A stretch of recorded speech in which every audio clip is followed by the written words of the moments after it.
Hi friends, ತುಂಬ ಬೇಜಾರಾಗಿರೋ ದಿನ friends. ಇವತ್ತು ನೋಡಿ, ನನ್ನ ಮೊಮೋಟು ಏನೋ ಗೊತ್ತಿಲ್ಲ, 2-3 ದಿವಸದಿಂದ ಊಟ ತಿಂದೇ ಇತ್ತು. ಏನಾಗಿದೆ ಅಂತ ಗೊತ್ತಿರಲಿಲ್ಲ. ಬರೀ ನೀರು ಕುಡ್ಕೊಂಡು ಹಾಲಿಟ್ರು ಕುಡಿತಾ ಇರಲಿಲ್ಲ. ಈ ಥರನೇ ಇತ್ತು. ಸರಿ ಅಂತ ನೆನ್ನೆ ನೀರು ಹಾಕ್ದೆ, ಕುಡಿದ್ಬಿಟ್ಟು ಓಡಾಡ್ಕೊಂಡಿತ್ತು. ಮತ್ತು ಇಲ್ಲಿ ಎಲ್ಲಿ ಅಗಿತಾ ಇದ್ದೀರೋ ಅಲ್ಲೇ ಬಂದು ಮಲ್ಕೊಂಡು ಅಲ್ಲೇ ಸತ್ತೋಗ್ಬಿಟ್ಟಿದೆ ಫ್ರೆಂಡ್ಸ್. ತುಂಬ ಬೇಜಾರಾಯಿತು ನನಗಂತೂ. ಸರಿ ಅಂತ ಅಲ್ಲೇ ಮಣ್ಣು ಮಾಡೋಣ ಅಂತ ಅಲ್ಲೇ ಅಗಿತಾ ಇದ್ದೀವಿ. ನೋಡಿ ಪಾಪ ತುಂಬ ಚೆನ್ನಾಗಿರ್ತಾಯಿತ್ತು ಫ್ರೆಂಡ್ಸ್. ಮನೆ ಹತ್ರ ಆಟ ಆಡಿಕೊಂಡು ಮಕ್ಕಳ ಜೊತೆ ಮನೆ ಹತ್ರ ಏನು ಒಂದು ಹುಳ ಗಿಳ ಏನು ಬರೋಕ್ಕೆ ಬಿಡ್ತಾ ಇರಲಿಲ್ಲ. ಸಡನ್ನಾಗಿ ಏನಾಯಿತು ಅಂತ ಗೊತ್ತಿಲ್ಲ. ಅದಕ್ಕೆ ಅಂತ ಅಲ್ಲೇ ಮಣ್ಣು ಮಾಡಿಬಿಟ್ವಿ.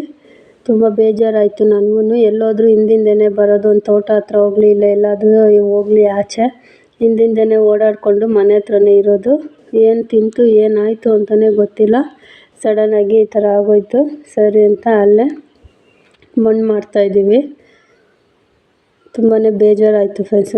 ಮನೆಯಲ್ಲಿ ಸಾಕಿರೋ ಪ್ರಾಣಿಗಳ್ಗೆ ಏನಾದರೂ ಈ ಥರ ಆಗಿಬಿಟ್ರೆ ತುಂಬಾ ಬೇಜಾರಾಗುತ್ತೆ. ಇನ್ನು ನಮ್ಮ ಅಚ್ಚು ಗೊತ್ತಿಲ್ಲ, ದೊಡ್ಡವನು ಕಾಲೇಜ್ಗೆ ಹೋಗಿದ್ದಾನೆ. ಅವನು ಜಾಸ್ತಿ ನಾಯಿಗಳ ಜೊತೆ ಎಲ್ಲ ಆಟ ಆಡೋದು ಈ ಥರ. ಅವನಿಗೆ ತುಂಬ ಇದು ನೋಡಿ, ಎಲ್ಲ ಮಣ್ಣು ಮಾಡಿ ಅರಿಶಿನ ಕುಂಕುಮ ಹೂವು ಎಲ್ಲ ಹಾಕಿ ಈ ಥರ ಪೂಜೆ ಮಾಡಿದ್ದೀವಿ.